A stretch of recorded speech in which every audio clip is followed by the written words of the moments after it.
it solidified the fact that you'll never be what you could have been, but only what you are. And what you are is a racist, misogynistic, xenophobic, Trump-loving, cis-straight white man.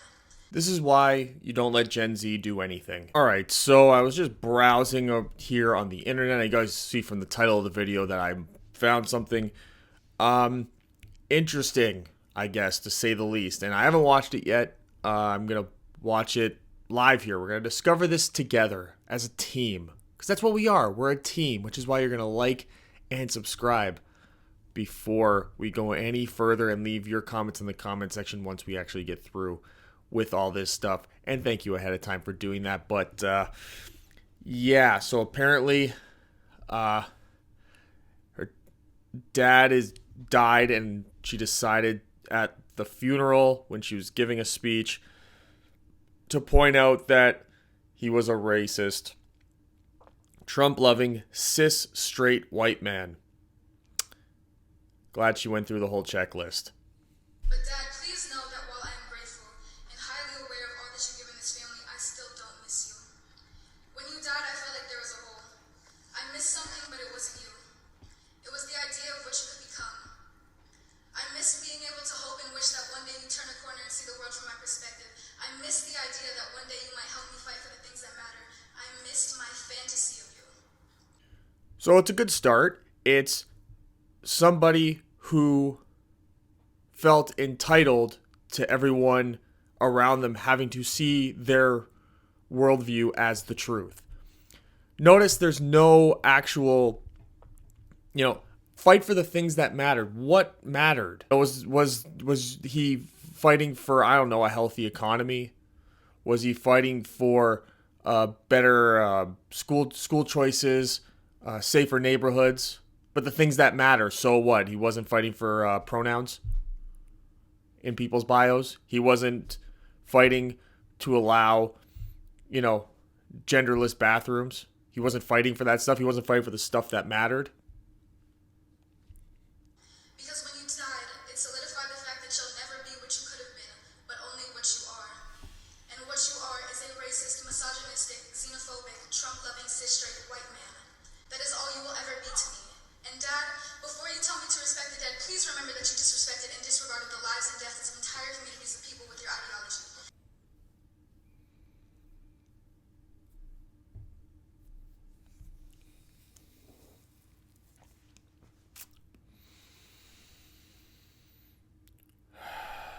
This is why you don't let Gen Z do anything. This is why you don't let them do anything. Simply, and here's how I know. I don't know. Maybe something bigger happened. It doesn't seem that way because old girl is seemingly quite open about her opinions, which is quite interesting. I highly doubt anything happened that would be egregious, overly egregious, other than ideological differences. Because number one, she points out in her rant that it is about ideological differences. And then she goes through the checklist of every single, woke terminology that you can use to sort of go against somebody. Now, she said that he's a white man and she's black. Is her mom black? Is she adopted? If she was adopted, then, that's like doubly bad.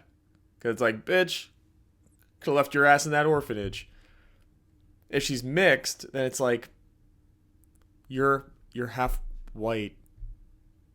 But that's the problem with the identity politics today, is that if you're half white and half black, they almost always identify with the black side, disregard the white side as some sort of evil byproduct of their own existence that they try to suppress and that they try to undermine, because it sort of absolves them of this manufactured guilt that they feel for being that. And it also allows them to escape their own ideological thoughts about oppressor versus oppressed. They get to just live in the world of the oppressed, which has a lot of social value now. There's this, the social the social credit, so to speak, of victimhood that now they get to live in. And there's the currency. That's what I was going for. The currency of victimhood is so much more in the social realm than anything else, whether it be success, whether it be prosperity, whatever terminology you want to use for it. The victimhood aspect has so much more for that generation and for that age group in general, which is why they are such low information people. And you can tell that this person considers themselves to be quite smart. They're actually pretty well spoken. They have this like preachery voice to them, but they're not actually saying anything of substance, which is the delusions that these people have, is that they think that they can go up there and they just say a bunch of words. And they think they're being so deep and profound when really they're just being ridiculous. You told me to never back down, so I won't. You know for a fact that even against you, I'm not afraid to share my peace. You are everything I aspire not to be, and I refuse to stand up here and sing the praises of a man who was the paradigm of white supremacy. So I'll take your racist mindset, I'll take your money, and I'll take your advice. And I swear to God I will make this world a better place. Not at all because of you, but in exact opposition to you.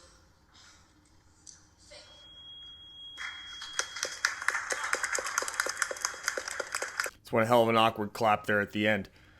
But of course, it was like, you're the epitome of white supremacy. It's like, come on, man. Maybe there was something else that happened in their relationship. But like I said, she's seems to be very like, oh, I'm not going to hold back. You taught me not to back down, and that includes to, okay. Then, I mean, she literally just had a problem with his opinions. Likely were this. Wow, those riots and the arson and the stealing of shoes and stores and stuff like that doesn't seem to be doing much for the message that they're attempting to preach about police brutality. Maybe they should, do something different rather than breaking into stores and taking advantage of that, using that as an opportunity. I don't know, maybe we should worry about, making the streets safer. And, maybe we should not allow guys to go into women's bathrooms. And maybe just cutting in on this video real quick to let you guys know about my second channel. It's my sports channel, Will Know Sports.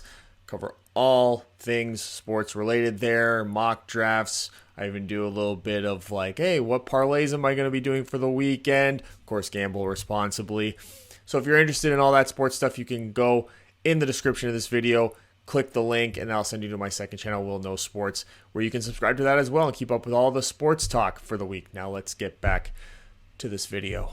We live in a world where basic fundamental opinions and perhaps traditionalism is now considered to be hateful, which is just wild. It's so wild, to the point now where we get these people who clearly need to be medicated going to their own parents' funerals and just going on this type of rant.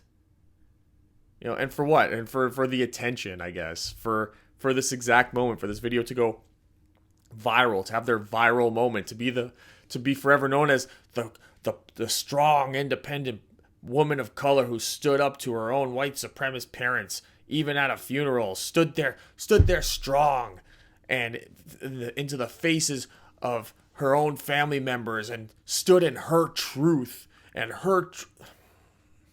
that's what she was going for. I'm not being charitable at all in this.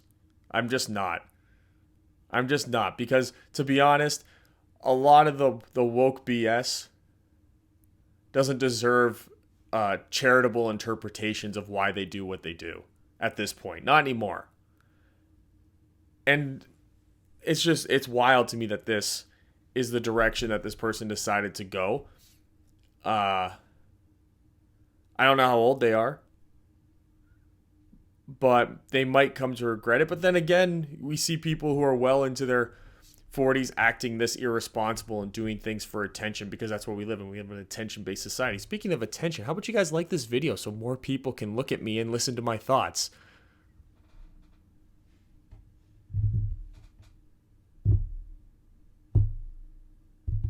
All in all, it was a little cringy. Not as cringy as I thought it would be. It was just more annoying and eye-rolling because, everything's about the checklist: racist, misogynist, homophobic, transphobic, white supremacist, whatever, misogynist. Did I say misogynist already? It's sexist, right? Same thing. It's not the same thing. It's like there's like levels to it, and like misogyny is like the top level. Let me know what your thoughts are on how this woke culture has completely infiltrated and poisoned the minds of every young person and has created a complete victim mentality of an entire generation, specifically that of Gen Z. Thanks for voting for all those Democrats, you guys. You're really killing it out there. You're doing a great job, Gen Z. You're doing great. Oh, now they're going to say that I was putting up white supremacy signs. But make sure to leave a like and a comment in the comment section and subscribe to this channel. If you haven't already, I try to have content come out 5 days a week, maybe, hopefully 4 to 5 days a week. New topics all the time. Thanks for coming, and I want to see you guys next time. Bye.